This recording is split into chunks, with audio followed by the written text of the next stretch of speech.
we are working together. And sometimes we take words like collaboration, collective intelligence for granted.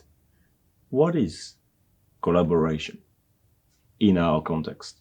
I think collaboration is an active participation.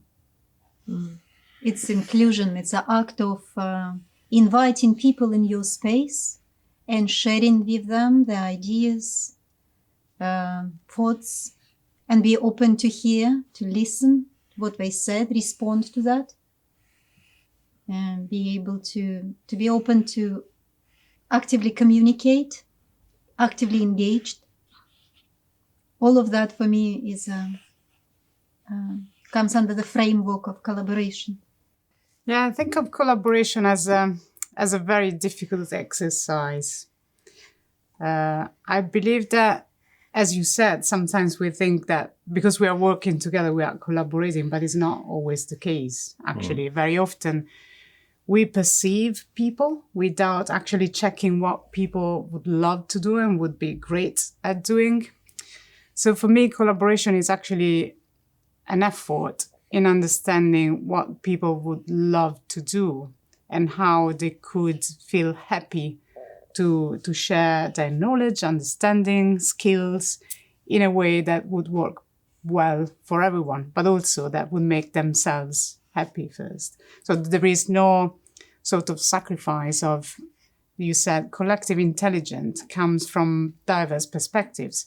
So we need to identify first those different perspectives and different skills in the space to make sure that I'm not drawing, Karen is drawing. I'm not speaking French, you are speaking French.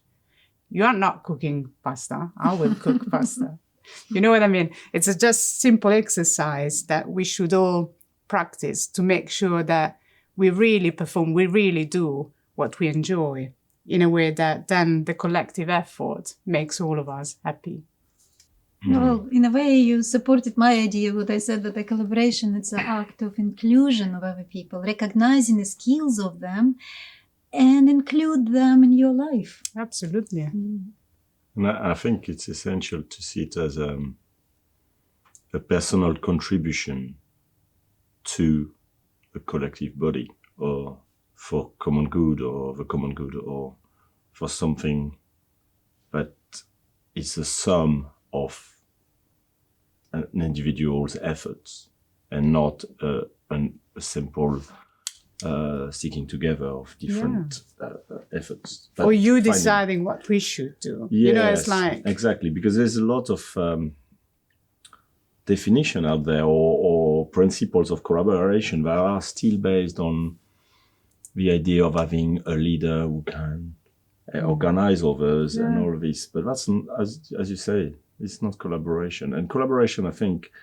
in what we're trying to do in these projects and with education, it takes time and effort to listen to and to reject also things that we don't want to collaborate in, because Absolutely. Often we get embroiled in things. Okay, we say yes, and then we don't know what the final project will be, or so it's a difficult word to define, but it's also a difficult process. It is. And it shouldn't be taken for granted. We should define what it is before we start collaborating. I think, what is it for us today to collaborate, and not in general, I think. I have illustrated on what you have just said, where I think collaboration is a bit different from people walking side by side in the same pace.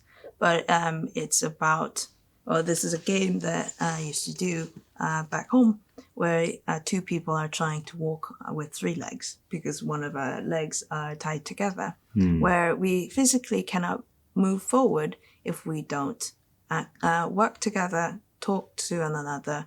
What do we need to do? We need to pace ourselves. We need to really understand how each person walks in order to move forward as a one person, two person. So for me, this is about really knowing the other person well enough that our skills intersect rather than just go in parallel. And I think that's a really important aspect in collaboration. Absolutely. So mutual understanding, respect, responsibility. Yeah, these are all, and again, back to listening, where we started from. So this was our definition of collaboration. Of course, the one we just were talking about here. What would be your definition of collaboration?